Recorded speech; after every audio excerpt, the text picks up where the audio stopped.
Hare Krishna everyone. Om Namo Bhagavate Vasudevaya. Guru Kripa Kule Krishna Adhamira Prati Kila Giya Mile Heta Poroe Begati. Guru Kripa Kule Krishna Adhamira Prati Kila Giya Mile Heta Poroe Begati. Guru Kripa Kule Krishna আছে কিছু কার্যতম এই অনুমানে নাহি কেন আনিবে না এই উগ্রস্থানে গুরু কৃপা কুলে কৃষ্ণ রাজস্থাম গুণের সবাই আছনা वासुदेव कथा रुचि नाही श्री प्रसन्न गुरु कृपा कुले कृष्ण तबे जदि तव कृपा होय हैतुकी सकली संभव होय मुनिषे कौतुकी गुरु कृपा कुले कृष्ण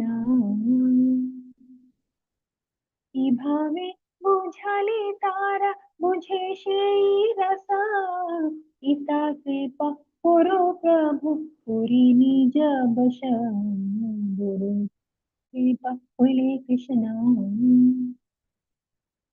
তোমার ইচ্ছায় সব হই মায়া বশ তোমার ইচ্ছায় নাশ মায়ার পরাশ গুরু কৃপা হইলে Krishna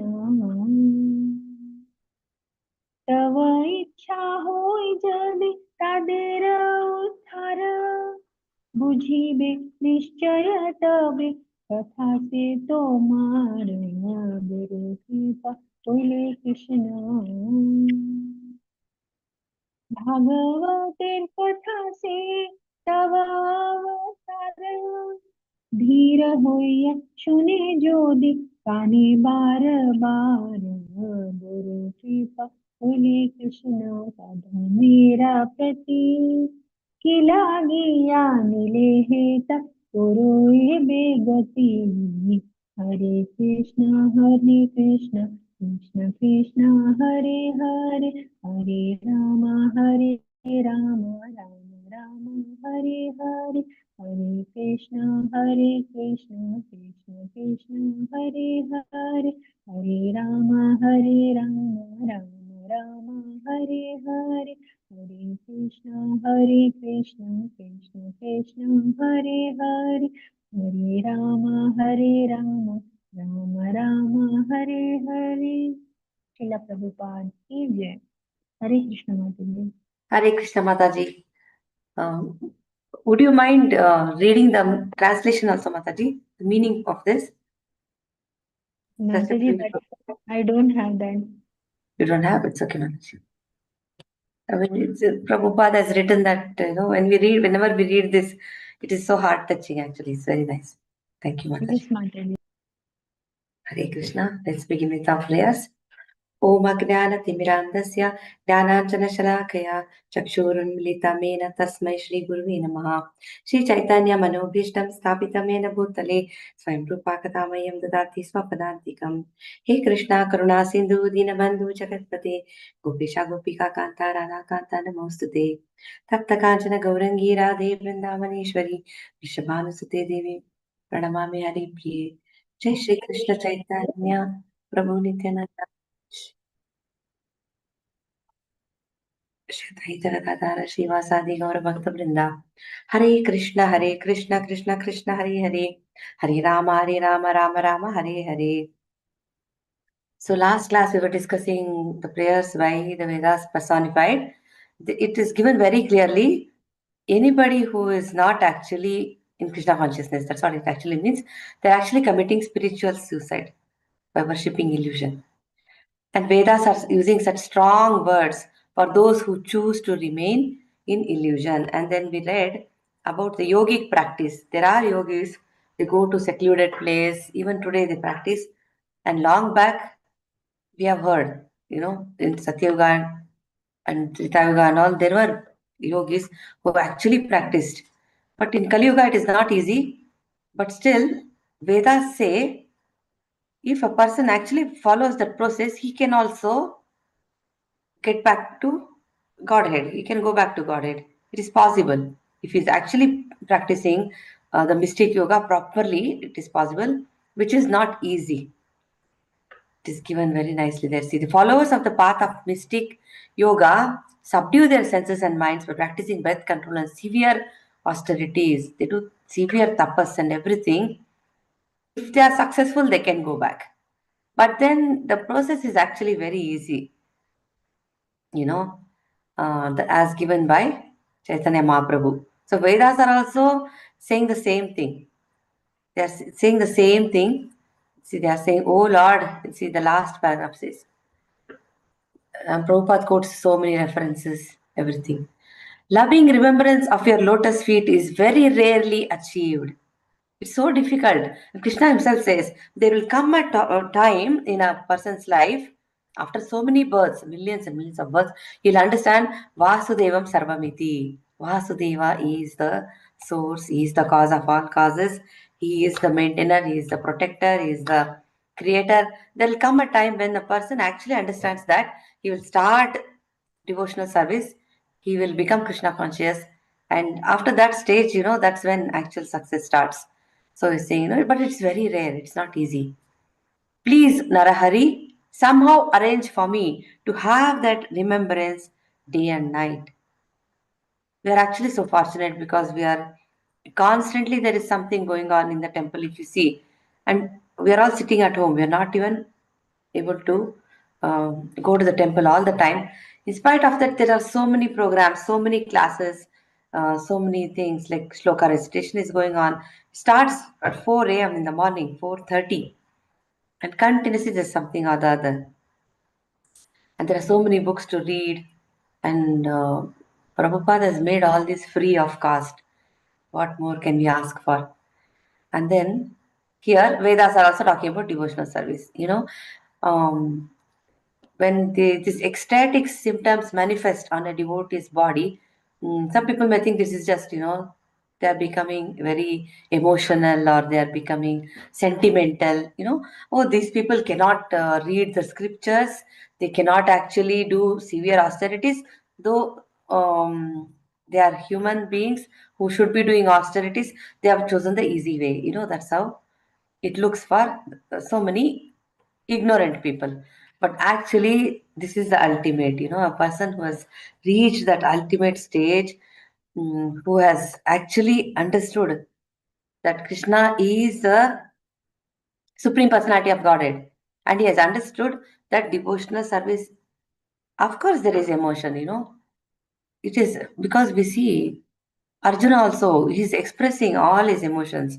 He's saying he's being, if it is fearful, sadness, and his heart, everything he's telling, his heart is trembling. He's very clear. There are tears in his eyes. And in the beginning, it was not devotional service, it was not ecstasy. But towards the end, he does surrender to Krishna. So nobody is emotionless. It is not like we become a stone. A person who is actually advanced in spiritual life doesn't actually become emotionless. He does get it more and more attached to Krishna. And in devotional service, in pure bhakti, we see that. We see in so many senior advanced devotees, all the advanced devotees like Madhavendra Puri and all the Goswamis, Krishna is to talk to them. Because we see Gopal came in his dream and he said so many things, and he said, "Go and get me Chandan. I'm feeling hot." He had such personal relationship with them, and they also used to reciprocate. And Krishna asked for Sanatana Goswami used to feed him something, and Krishna sometimes, he says, there is this incident where he says, "You're always giving me this, at least put some salt in it." Krishna doesn't need anything. He's self-satisfied. Nobody needs to please him in any way. In spite of that, he has this loving reciprocation with all his devotees. So, it says devotional service. Vedas are also saying ultimately devotional service is what is going to take us back home to in his association. And one very important point is mentioned here. Let us read. See, we have short life, say 70 years, 60 years, 100 years maximum. How do we know what happened before we existed? So let's read that. Vedas are talking about a very important point here. So let's start reading this. Hare Krishna, who would start? Who would like to start?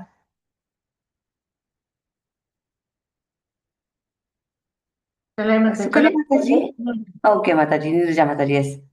Hare Krishna Mataji. Sukanya Mataji wants to read, huh? She is first now always. Actually, she starts, so she's always enthusiastic. I can read, Mataji. No, Mataji, you read Mataji. You may Thank you start so every time. You start, Mataji, no problem. Thank you, Mataji. Hare Mhm. Krishna. Hare Krishna. Everyone in this world has recently been born and will soon die. So, how can anyone here know him who existed prior to everything else and who gave rise to the first learned sage, Brahma, and all subsequent demigods, both lesser and greater? When he lies down and withdraws everything within himself, nothing else remains, no gross or subtle matter or bodies composed of these, no force of time or revealed scripture. You want me to read purport, Mataji? Hare Krishna Mataji. I'll just say Hare something. Thank you, Mataji. See, it's a valid point. How do we know what happened before we were born? And we are talking about Brahma here. It's very, very difficult to even understand this. Nobody has seen Brahma. Nobody has seen what is beyond this universe. How do we understand really? And it's not at all easy. Here, the Shrutis express the difficulty of knowing the Supreme. So how do we know? Actually through Prabhupada, right? Like this, right from the time of birth only our elders have been saying, Lord is all pervading. We have heard this in India actually. Don't put your feet on anyone because the Lord, God is in that person's heart. And then they say, in India especially, we have this concept of visiting temples and doing deity worship. And we have heard from our elders, they may not know all the answers, but they at least try to guide us. And after coming to Krishna consciousness, we have clear answers to everything. So the Shrutis themselves are saying it is not easy to understand the Supreme. How do we even know who is the Supreme? Devotional service or Bhakti Yoga, as described in these prayers of the personified Vedas, is the surest and easiest path to knowledge of the Lord and to liberation.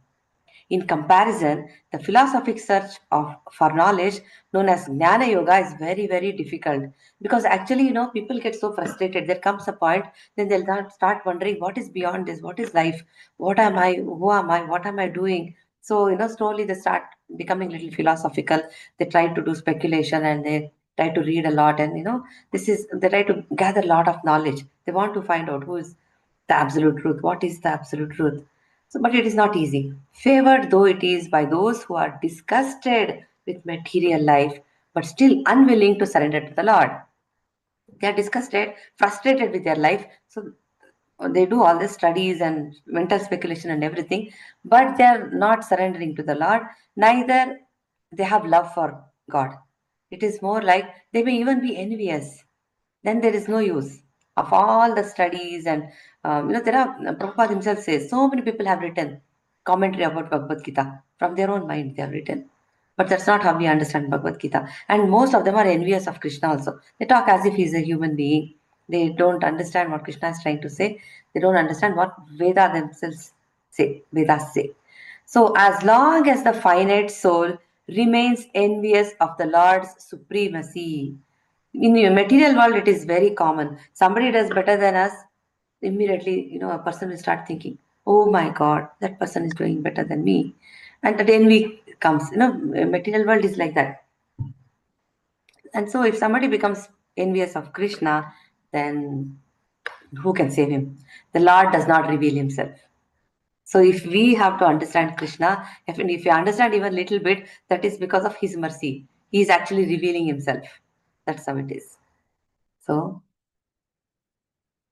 Taham prakasha sarvasya yogamaya samavritah mudo ayam nabhijanati loko mam ajam avyayam. I am never manifest to the foolish and unintelligent.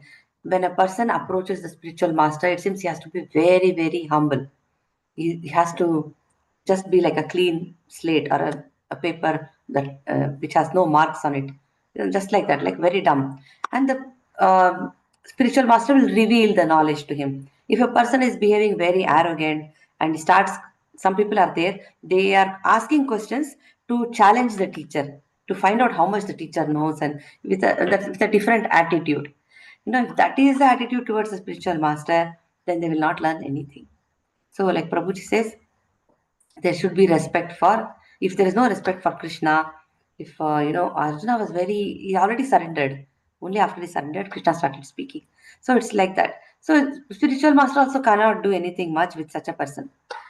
I'm never manifest to the foolish and unintelligent.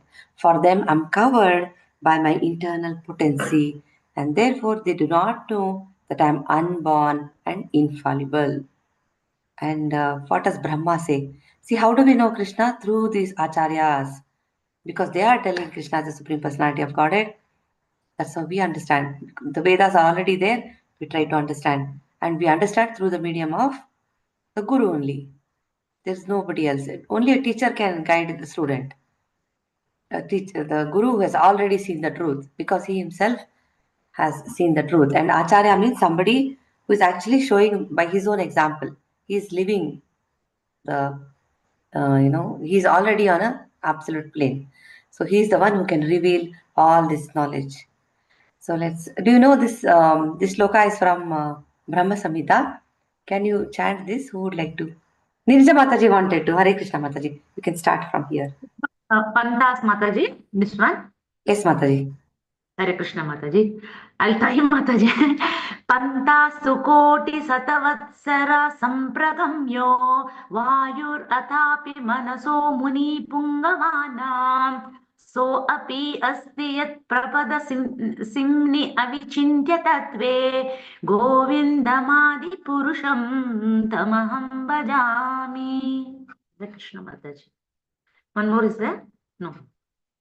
You can read, Mataji. Thank you, Mataji. Okay, Mataji, Hare Krishna. I worship Govinda, the primeval Lord, only the tip of the toe of whose lotus feet is approached by the yogis who aspire after the transcendental and betake themselves to pranayama by drilling the respiration, or by the gnanis who search out the undifferentiated Brahman by the process of elimination of the mundane extending over thousands of millions of years. Brahma Samhita 5.34. Brahma, the firstborn living being in this universe, is also the foremost sage. He is born from Lord Narayana, and from him appear the hosts of demigods, including both the controllers of earthly activities and the rulers of heaven. All these powerful and intelligent beings are relatively recent productions of the Lord's creative energy. As the first speaker of the Vedas, Lord Brahma should know their purport at least as well as any other authority. But even he knows the personality of Godhead only to a limited extent. As Srimad Bhagavatam states, 1.3.35, Veda Guihani Hrit Patehe. The Lord of the heart hides himself deep within the confidential recesses of the Vedic sound. If Brahma and the demigods born from him cannot easily know the Supreme Lord, how then can mere mortals expect success in their independent pursuit of knowledge? Hare Krishna Mataji. Hare Krishna Mataji, it's said very beautifully. How can mere mortals understand? How can they understand? If Brahma, the foremost sage, he also has limited knowledge about the Lord himself, and he is born from Lord Narayana. He has no mother. He had directly appeared on the lotus that's originating from Vishnu's navel. So we think, oh, he has Vedas in his hand and he's received the Vedic knowledge, so he should know a lot about the Supreme, but he himself has very little. What he knows is also limited. So we, in that too in Kali Yuga, with our limited knowledge, with the brains that we have, definitely we cannot sit and speculate and With all our studies also, we can never understand Krishna. And he is not going to reveal himself to fools. So that's what the Vedas are saying here. As long as this creation lasts, living beings face many obstacles on the path of knowledge because of identifying themselves with their material coverings, consisting of body, mind, and ego. They acquire all sorts of prejudices and misconceptions. Even if they have the divine scripture to guide them and the opportunity to execute the prescribed methods of karma, gnana, and yoga, the conditioned souls have but little power for gaining knowledge of the absolute. Even if you have see, we have Bhagavatam in our house, the whole set is sitting, but how much have we read actually? See, this is available, but see, we can spend few hours per day. In spite of those few hours, there's so much pending, right? All our life we can sit and read. So it is available, the scriptures are available, all the instructions are available, but in spite of all that, it is not easy. So we have little power for gaining knowledge of the absolute. And when the time of annihilation comes, the Vedic scriptures and the regulative injunctions become unmanifest. Vedas are eternal. They never, all our bodies, the whole material universe will be destroyed. We'll just be dormant. That's all. The souls, jivas are dormant, leaving the dormant jivas completely in darkness. Therefore, we should abandon our futile endeavors for knowledge without devotion. Without devotion, we are not going to progress at all in spiritual life. If somebody calls themselves, I'm so spiritual, I do this austerity, and that and this and everything, but here it's given very clearly, unless you have devotion for Krishna, you're performing devotional service, and if that person has not surrendered, simply surrender ourselves to the Supreme Lord's mercy, heeding the advice of Lord Brahma. Brahma himself is saying, just surrender unto the Lord and perform devotional service. The knowledge will be revealed from within the heart. Krishna himself will provide that knowledge. It completely takes control of the devotee. Those who, even while remaining situated in their established social positions, see, all of us cannot become sannyasis because we know we have this different nature, different swarupa, and everybody can. That's why we have these four classifications: Brahmana, Kshatriya, Shudra, and Vaishya. It is based on guna and karma, not by birth. Some people are good at, like they have Brahminical qualities. Some people have Kshatriya qualities. Some people have Shudra qualities. And Kali Yuga, almost all have Shudra qualities because everybody is working for money, right? They are expecting something in return all the time. Brahmanas would not do that. And Kshatriyas, we studied in Bhagavad Gita. So different social positions. No matter where we are, we can perform devotional service. So even if you are established in different social positions, throw away the process of speculative knowledge. Stop speculating. Just listen to the Guru. And with your body, words, and mind, offer all respects to descriptions of your personality and activities, dedicating their lives to these narrations, which are vibrated by you personally and we are pure devotees. Certainly conquer your lordship, although you are otherwise unconquerable by anyone within the three worlds. How simple it is, right? This one paragraph gives all the information actually. It is saying just surrender to the Lord, perform devotional service. Wherever we are, we could be grahasthas, we can perform devotional service and surrender unto the Lord. So what happens? Dedicate their life to these narrations. Listen, hear Krishna's pastimes, hear it again and again. Hear his glorifications, chant his name. And these instructions of Bhagavad Gita have come directly from him, from the Supreme Personality of Godhead himself. And hear him or hear from his pure devotees.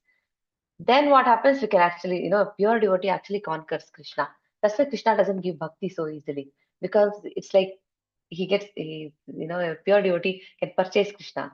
Like how Yashoda was actually trying to bind him and she actually bound him.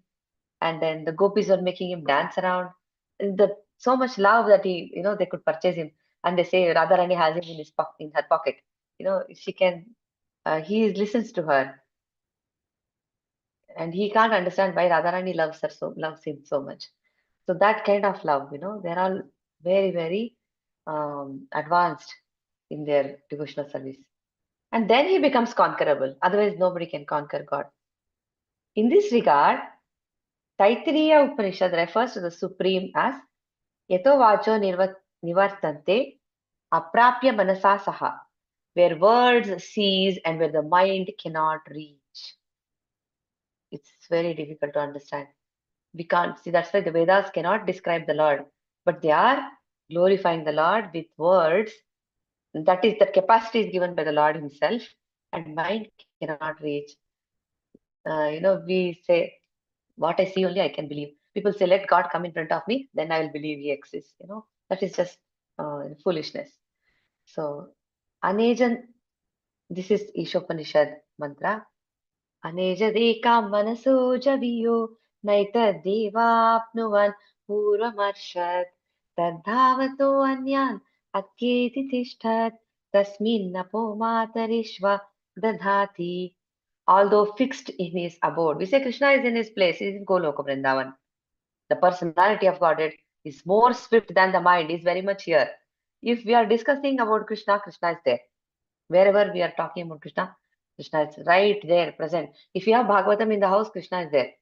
Because there is no difference between the Bhagavatam set and Krishna himself. So he's more swift than the mind. You know how fast our mind can think about something? Super fast, that no, not even 1 second, much, much, much lesser time. And can overcome all others running. The powerful demigods cannot approach him, although in one place he controls those who supply the air and rain. He surpasses all in excellence. That is the Supreme Lord. Ishopanishad says that. And then, who in this world actually knows and who can explain whence this creation has come? There is no date, right? We have a date of birth. When was I born? I have some document that shows on such and such a date I was born. We have date, birth certificate. But when did this creation come? When did it happen? We don't know. The demigods, after all, are younger than the creation, because after the creation, the demigods came. And who then can tell whence this world has come into being? So Sridhara Swami is saying this. Srila Sridhara Swami thus says, what am I? A being entrapped with the material coverings of worldly intelligence, and so on. And what are your glories by comparison, O Almighty One, O friend of the fallen, ocean of mercy, Lord Narahari, please bless me with your devotional service. That's the only thing we can pray for. Give me service, O Krishna. Engage me in your service. Okay, let's read this. Who would like to read? Hare Krishna. Shall I read, Mataji? Yes, Mataji, thank you. Hare Krishna. Supposed authorities who declare that matter is the origin of existence, that the permanent qualities of the soul can be destroyed, that the self is compounded of separate aspects of spirit and matter, or that material transactions constitute reality, all such authorities base their teachings on mistaken ideas that hide the truth. The dualistic conception that the living entity is produced from the three modes of nature is simply a product of ignorance. Such a conception has no real basis in you, for you are transcendental to all illusion and always enjoy perfect, total awareness. Shall I continue, Mataji? Hare Krishna, Mataji. We'll discuss. Thank you, Mataji. See, there are people who say matter originated from matter only. Everything originated from matter. Suppose authorities who declare that matter is the origin of existence, it doesn't make any sense. See, there's so many things, unanswered questions are there. We talk about sin. Some people are suffering, some are not suffering, and some are doing very well, some are so comfortable. Some have more intelligence than the rest. See, these things, how can you explain all this? If matter is the origin, then everything should be the same.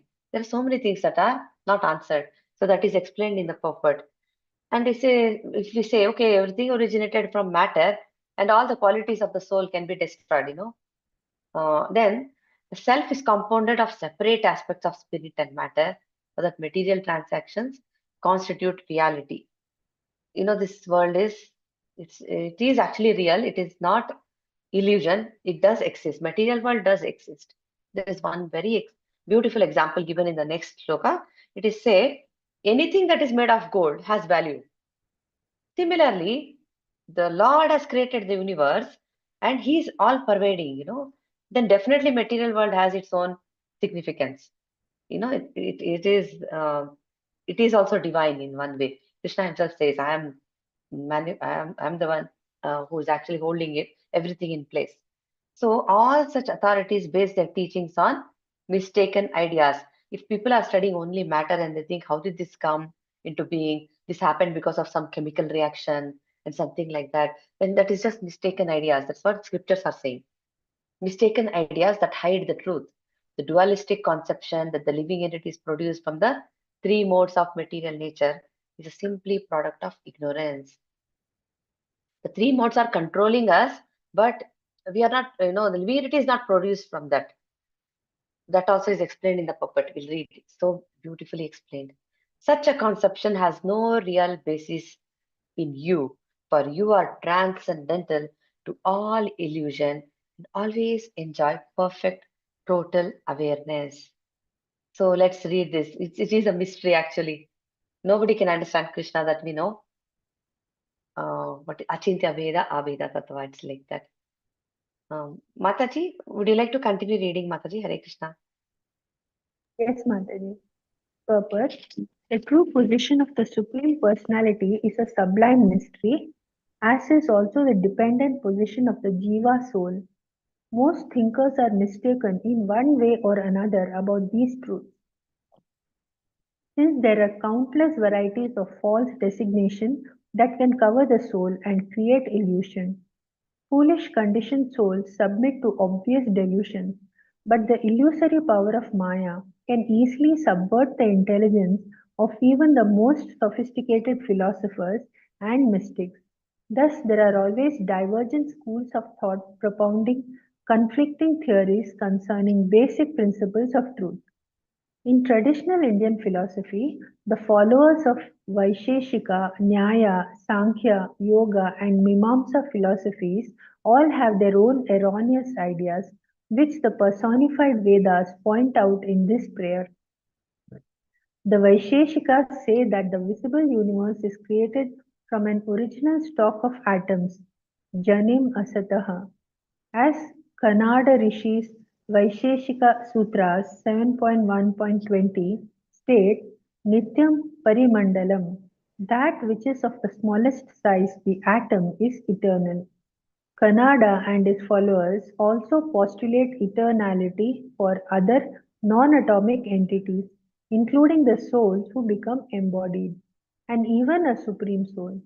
But in Vaisheshika cosmology, the souls and the supersoul play only token roles in the atomic production of the universe. Srila Krishna Dvaipayan Vedavyas criticizes this position in his Vedanta Sutras 2.2.12. Ubhayathapi na karmatas tad abhavaha. According to this sutra, one cannot claim that at the time of creation, atoms first combine together because they are impelled by some karmic impulse adhering in the atoms themselves. Since atoms by themselves, in their primeval state, before combining into complex objects, have no ethical responsibility that might lead them to acquire pious and sinful reactions. Nor can the initial combination of atoms be explained as a result of the residual karma of the living entities who lie dormant prior to creation, since these reactions are each jiva's own and cannot be transferred from them even to other jivas, what to speak of inert atoms. Hare Krishna Mataji. Hare Krishna Mataji. So we also have this question sometimes with where did I come from? How did all these people and all these animals and if so many things exist and how they all came into existence? And there are so many philosophers who have answers to these, but are they making sense? See, it says the followers of Vaisheshika, Nyaya, Sankhya, Yoga, and Mimamsa philosophies, they all have their own ideas. Even if we talk to ordinary people, if we want to speak something about Krishna consciousness, there are people who are very, very adamant. It takes time for them in the beginning stage. They'll say, no, this is how we do things in our family. This is how we worship. This is how. Of course, we cannot give up what our family does, but like Prabhuji says, todna nahi, jodna hai. Just add Krishna to it. Whatever you're doing, just add Krishna. Just chant Krishna in the center. That's how it is. So people have very strong ideas and philosophies that they follow. And here, these four followers of these philosophies, what are they saying here? The Vaisheshika say that visible universe is created from an original stock of atoms. Okay, it's stock of atoms. The universe was created. So philosophical, right? It's like physics and everything. But then, how do you explain? Talking about karmic impulse. How do you explain this now? And how can atoms talk about ethical responsibility? Atoms having ethical responsibility, and it doesn't make so much sense if you read this paragraph again. One cannot claim that at the time of creation, atoms first combined together because they are impelled by some karmic impulse adhering in the atoms themselves. So there are souls, there are jivas. The souls actually take different bodies. They, they are pushed forcefully into the womb of the mother, and the mother will, has to, they have to go through the painful process of taking birth, and again they die, and again they give up their bodies, and again they take a new body. This is what is happening. So there's no mention of soul here. So that's what. It's not a complete explanation. The reactions are each jiva's own and cannot be transferred from them even to other jivas. What to speak of inert atoms, right? My karma, I cannot transfer my karma to someone else, nor I can take their pain. So we are all, everything that we are going through is because of the result of our own doing. Actually, it's our own karma coming back to us. Whether whatever a person is going through, it's because of their own doing. But a person who surrenders to Krishna, who is actually performing devotional service, who is very serious about his spiritual life, his fate is different. The Guru takes charge. Guru takes care of such a disciple. Krishna also is helping him. So that's why he says, Sarva Dharman Parityaja. Give up all kind of ideas, give up all kind of religions, just take shelter of me. Alternatively, the phrase Janim Asataha can be taken to allude to the yoga philosophy of Patanjali Rishi, in as much as his Yoga Sutras teach one how to achieve the transcendental status of Brahmanhood by a mechanical process of exercise and meditation. Performing different kind of postures, it is exercise. And of course, sit and meditate. All this, how can you become transcendental by performing these? Patanjali's yoga method is here called Asat because it ignores the essential aspect of devotion. The previous one also is not talking about soul and devotion. Patanjali is also not talking about devotion. So it is not Asat. Surrender, it is Asat. Surrender to the will of the Supreme Person, that is devotion. As Lord Krishna himself says, Ashraddhaya hudam dattam tapastaptam kritam chayat asad iti uchyate partha nachatat pretyanno iha. Anything done as sacrifice, charity or penance without faith in the Supreme, O son of Pritha, is impermanent.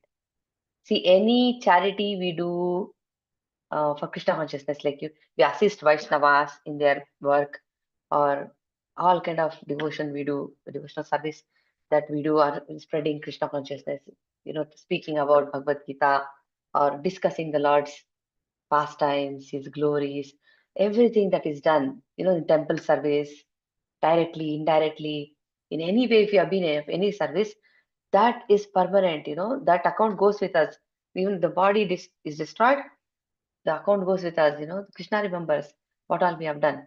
So it's like that. But anything done, any kind of sacrifice, charity, penance, whatever we do, without the faith in service, faith in the Supreme, it is asat. Everything that is, see, what are all our material qualifications? So much we study, day and night we study. But if death occurs, all that is a waste of time. So we are not, only our karma is going to determine our next body. Our material qualification has no value. So what is permanent, what is impermanent? It's given very clearly.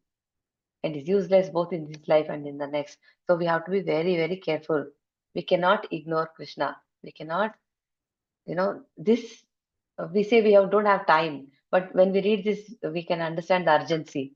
Actually, this is more important. So what we do, we have to somehow bring Krishna whatever we are doing, offer it to Krishna and bring Krishna there, make sure it is all done for Krishna, and Krishna is the center of our world. The Yoga Sutras acknowledge the personality of Godhead in an oblique way, but only as a helper whom the advanced yogi can utilize. Oh God, please help me in this yoga. It's like that. You help me. It is like some kind of helper, or some kind of he has to keep sanctioning whatever we ask. That's his position. We beg you give me. I will ask, you give me. That's the kind of relationship. So in an oblique way, they actually accept his superiority, but because they want him to help them. That's how much they're talking here. In contrast, Badarayana's Vedavyasa's philosophy of Vedanta emphasizes devotional service not only as the primary means to liberation, but also as identical with liberation itself. We say devotional service will give me liberation, but devotees are not even talking about liberation. Here, the sentence is saying devotional service is equal to liberation itself. Somebody is actually performing devotional service is actually liberated, already liberated. That's what the sentence is saying. Worship of the Lord continues up to the point of liberation, and indeed goes on in the liberated state also. See, we are chanting, we are singing His glories, we are enjoying all the pastimes and everything. We're trying to understand so much. What all this we are doing so that we think our goal is to reach Golok of Vrindavan or to get the association of the Lord. So what do we do after gaining that? We continue. Here also we are chanting. If we go to Goloka, there also we continue our devotional service. The process and the end result both are same. So that's how devotional service is. So Gautama Rishi, what does he say? Proposes that one can attain liberation by negating both illusion and unhappiness. By successively dispelling false conceptions, bad character, entangling action, rebirth, and misery, the disappearance of one of these allowing the disappearance of the next, one can achieve full liberation. See, these are all like, they say, the more you read about all kind of philosophies, not only this, there are so many other philosophies. It is like word jugglery. It will confuse you more. You negate this, negate that. You sit and meditate, and so there are people who meditate. Like we have discussed this in Bhagavad Gita class. If you ask them, what are you meditating on? They're meditating on some light. I'm just meditating. What are you meditating on? I'm just meditating. They don't know what they're meditating on. So, but Bhagavad Gita says you should be meditating on Vishnu, nothing else. Meditating on Krishna, how he is, the Shama Sundara form. That's the image should occur to a person who is actually in complete meditation. So everything else is just kind of misguiding. It's not, we don't get any clear answers. The Nyaya idea of liberation thus puts the soul in the condition of a dead stone. This attempt by the Nyaya philosophers to kill the soul's innate consciousness is here called Satomrityam by the personified Vedas. The Jiva soul is always a knower. The Jiva is the knower. Three modes just act on us. They try to control us. But actually, soul is conscious and active. The soul is in truth both conscious and active.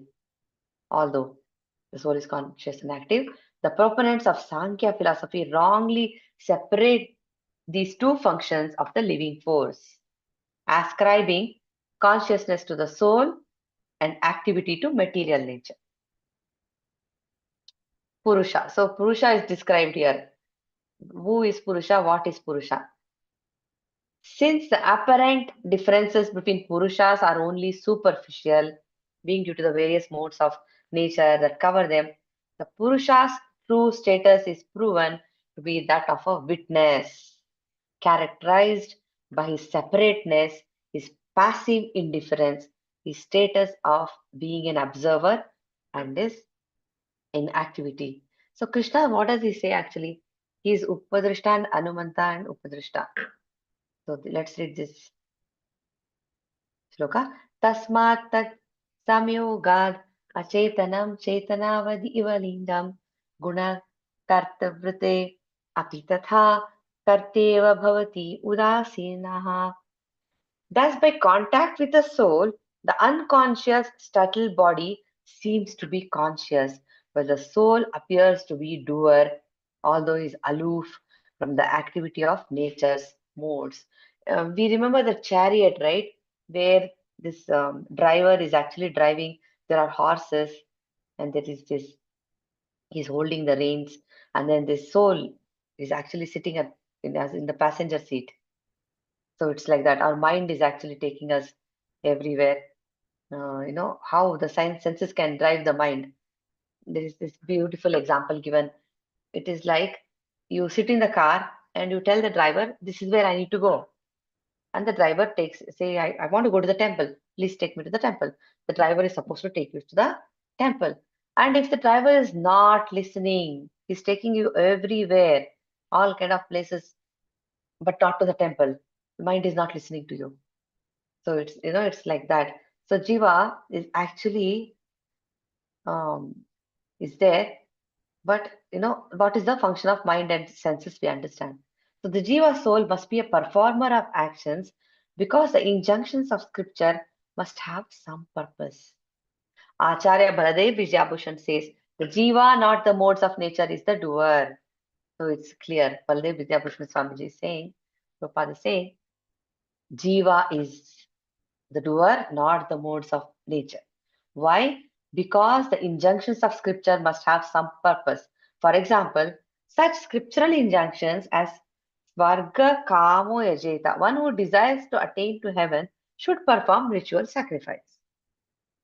One should worship with the aim of attaining the spiritual kingdom are meaningful only if a conscious doer exists. Right? The soul is very much conscious. The Jiva is conscious.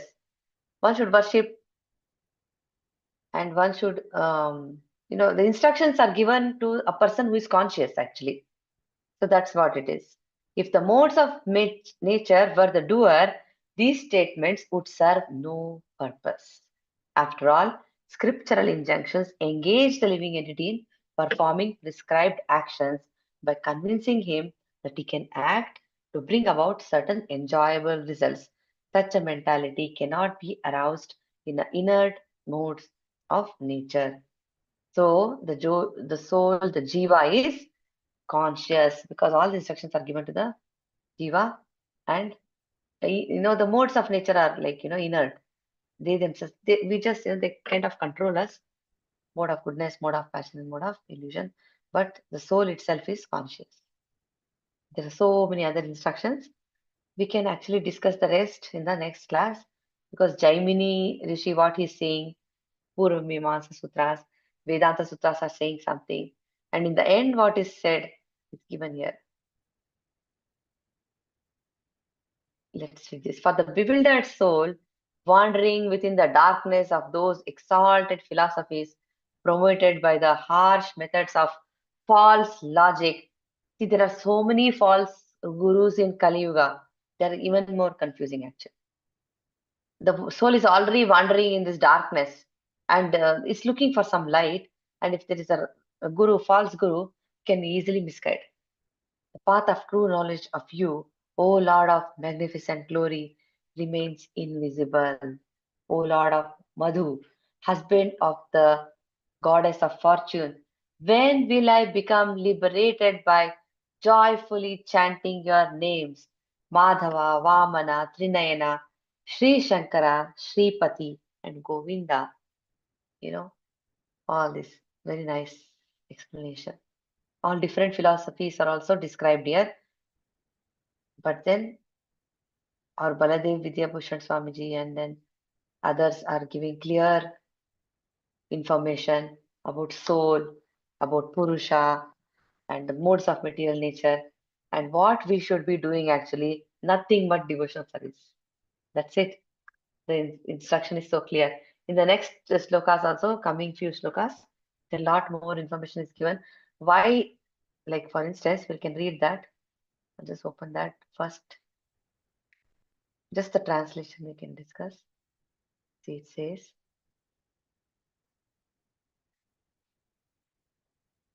see, the three modes of material nature comprise everything in this world, from the simplest phenomena to the complex human body.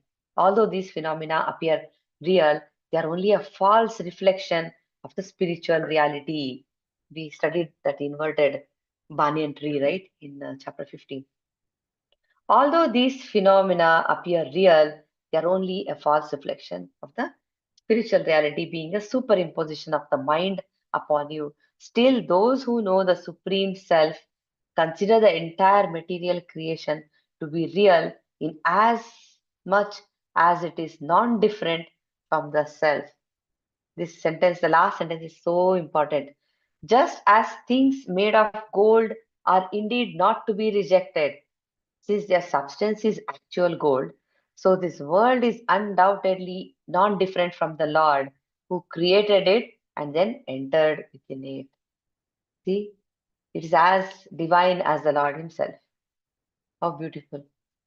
We'll stop here. This chapter only is very big actually. So we are trying to so much philosophy, but we can understand. All this we never had access to. So now Prabhupada has made it so easy for us. We can actually understand with whatever little knowledge we have, little brains we have, it's actually spoon feeding us, trying to make us understand this philosophy is there, that philosophy is there. Please don't be misguided. Prayers by the Vedas personified. And enough references are there for us to follow. I'll share this link again for somebody who has not seen it. I'll do one thing, I'll stop the